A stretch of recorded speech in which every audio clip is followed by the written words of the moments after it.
గనుక ఒప్పుకున్నాను ఎంత పని ఉన్నా కానీ. Thank you very much Deepak Reddy గారు. ఎలా జరుగుతుంది సార్ ప్రచారం, ఎలా జరుగుతుంది? కొద్దిసేపు క్రితం అవినాష్ రెడ్డి గారు మీడియాతో మాట్లాడుతూ ఏదో ఇప్పటికే 650 మంది ఓటర్లకు సంబంధించిన స్లిప్లను టీడీపీ నేతలు స్వాధీనం చేసుకున్నారని చెప్పేసి మాట్లాడుతూ ఉన్నారు. అంటే ఏంటి సార్, బలవంతంగా చేస్తున్నారా ఎన్నిక టీడీపీ, లేకపోతే ఏంటి ఆరోపణలు ఇవన్నీ?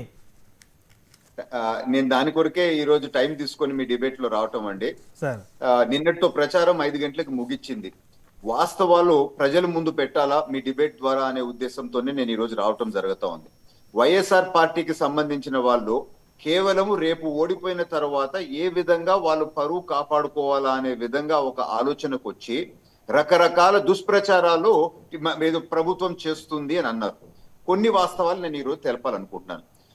పులివెందుల జెడ్పీటీసీ చనిపోయి ఎన్ని రోజులు అవుతా ఉంది? దాదాపు 2.5 సంవత్సరం అవుతా ఉంది. గతంలో వైసీపీ ప్రభుత్వం ఉన్నప్పుడు ఎందుకు ఈ ఎలక్షన్ రాలేదు?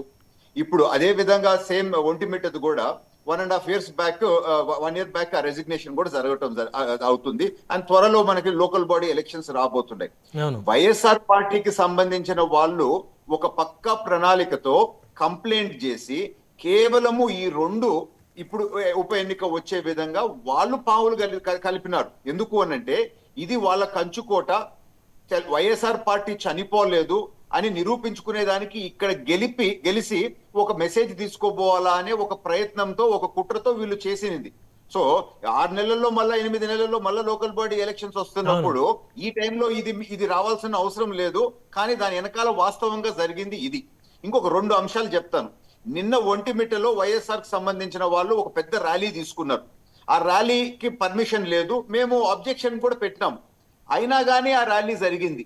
అంటే నిజంగా మేము సిస్టమ్ ని మేనేజ్ చేస్తుంటే ఆ ర్యాలీ జరుగుండేది కాదు కదా.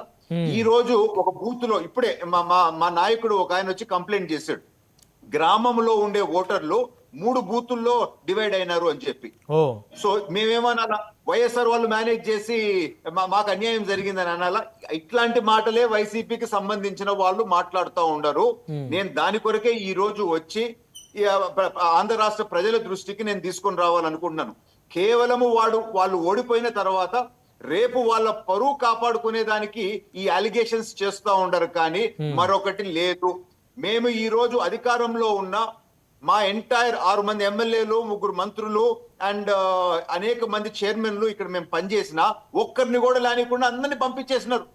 సో నిజంగా మేము ఇష్టానుసారం చేసేటట్టయితే మేము అందరం ఈ రోజు ఇక్కడే ఉండే వాళ్ళం, ఫీల్డ్ మీద ఉండేవాళ్ళం కదా. అవును. అని ఇప్పుడు మీరు ఎవరు ఇంకా అక్కడ ఎన్నికల టయానికి అక్కడ ఎవరో కూడా 4 లోకల్స్ కానీ అక్కడ ఎవరు ఉండొద్దు అంటున్నారా? ఉండొద్దు అన్నారు, అందరు వెళ్ళిపోయినారు. సో నిజంగా మేము వ్యవస్థని మేనేజ్ చేసుకునేటట్టయితే మేము అందరం వీడే ఉండే వాళ్ళం కదా. అది ఖచ్చితంగా. కూడా అక్కడ లొకేషన్ లేకుండా పక్క ఊర్లో నుంచి మాట్లాడుతూ ఉన్నాను. సో మేము మేనేజ్ చేసేది ఏమీ లేదు. నిన్న ఒంటిమిట్టలో వాళ్ళు చేసిన ర్యాలీ, పర్మిషన్ లేకుండా చేసిన ర్యాలీ మనకు కనపడతా ఉంది. ఈ 3 గ్రామాల్లో ఓటర్లు కొన్ని దగ్గరలో జరిగింది. ఇవి కొన్ని జెన్యున్ మిస్టేక్సే. సో ఇక్కడ వాస్తవం ఏంటంటే పగడబందీగా, ఎందుకంటే రాష్ట్రంలో ఉండే ఎక్కడ ఎన్నికలు జరగట్లేదు కనుక పూర్తి దృష్టి పోలీస్ వాళ్ళది ఇక్కడ ఉంది. పగడ్బందీగా జరుగుతున్న ఎలక్షన్స్.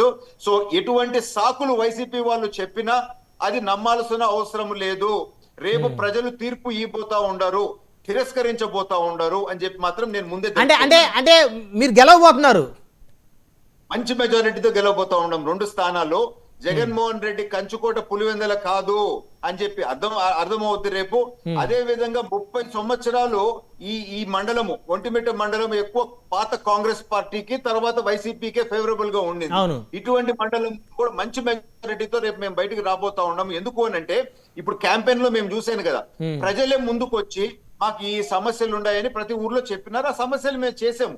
సో మీరు చేసేది గనక ఈ మంచి ప్రభుత్వంకే మేము ఓటేస్తామని కొన్ని దగ్గరలో చెప్పినారు. రెండోది 4 సంవత్సరాలు ఇంకా కూటమి ప్రభుత్వం ఉంటే